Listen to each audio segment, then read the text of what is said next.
ولقد بعثنا في كل أمة رسولا أن اعبدوا الله واجتنبوا الطاغوت فمنهم من هدى الله ومنهم من حقت عليه الضلالة فسيروا في الأرض فانظروا كيف كان عاقبة المكذبين. On passe notre vie à chercher la paix intérieure. On la cherche dans la réussite, dans les relations, dans les voyages, dans le divertissement. Mais au fond, il y a quelque chose que personne n'ose vraiment affronter. Pourquoi ce vide revient toujours? Pourquoi, même quand tout semble aller bien, on a l'impression qu'il manque encore quelque chose? Et si le problème n'était pas ce que tu n'as pas atteint, mais à qui tu refuses de te soumettre? Que tu le veuilles ou non, tu te soumets toujours à quelque chose. Certains se soumettent à l'argent, d'autres au regard des gens, d'autres à leurs pulsions, d'autres à une idéologie, d'autres à leur propre ego. On vit dans une génération qui répète « Je suis libre, je ne dépends de personne ». Mais c'est faux. Être humain signifie dépendre. Tu respires un air que tu ne contrôles pas. Ton cœur bat sans que tu le commandes. Ta vie tient à un fil invisible. Alors la vraie question n'est pas « est-ce que je me soumets ?», mais « à quoi ou à qui est-ce que je me soumets réellement ?» Quand tu fabriques un téléphone, tu crées aussi un mode d'emploi. Quand tu construis une voiture, tu expliques comment elle doit être utilisée. Et quand il s'agit de l'être humain, il y a forcément un créateur qui sait ce qui est bon pour lui. Le créateur te connaît mieux que toi-même. Il connaît les pensées que tu caches, les blessures que tu n'as jamais avouées, les peurs que personne ne voit. Alors pourquoi chercher la paix ailleurs que dans ce que le créateur a prévu pour toi? C'est logique. Si tu t'éloignes de la source, tu t'éteins.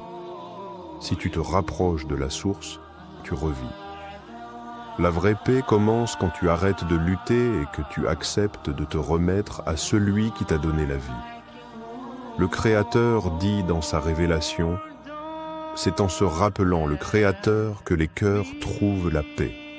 Sourate 13, verset 28. Ce verset ne parle pas d'un apaisement momentané.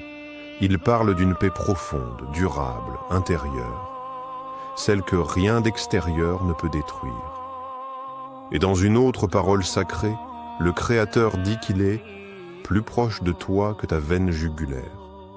Sourate 50, verset 16. Tu imagines? Même quand toi tu l'oublies, lui ne t'oublie jamais. Il te voit, il t'entend, il sait ce que tu traverses. Alors comment pourrait-on trouver la paix loin de celui qui nous accompagne à chaque seconde?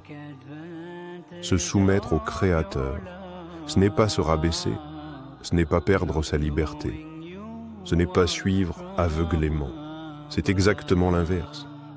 Se soumettre au Créateur, c'est se libérer de tout ce qui te détruit, des addictions, des gens toxiques, du regard des autres, de l'orgueil, de la peur, de la culpabilité, du passé. C'est choisir d'être esclave de personne, sauf de celui qui ne te trahit jamais. C'est poser ton âme entre les mains du seul qui veut ton bien sans rien attendre en retour. Cette voix dont je te parle, cette paix, ce retour au Créateur, cette soumission volontaire, ce lien pur, elle a un nom. Depuis Adam, depuis Abraham, depuis Noé, depuis Jésus, les prophètes l'ont enseigné. Ce nom, c'est l'islam, qui veut dire simplement se remettre entièrement au Créateur pour trouver enfin la paix.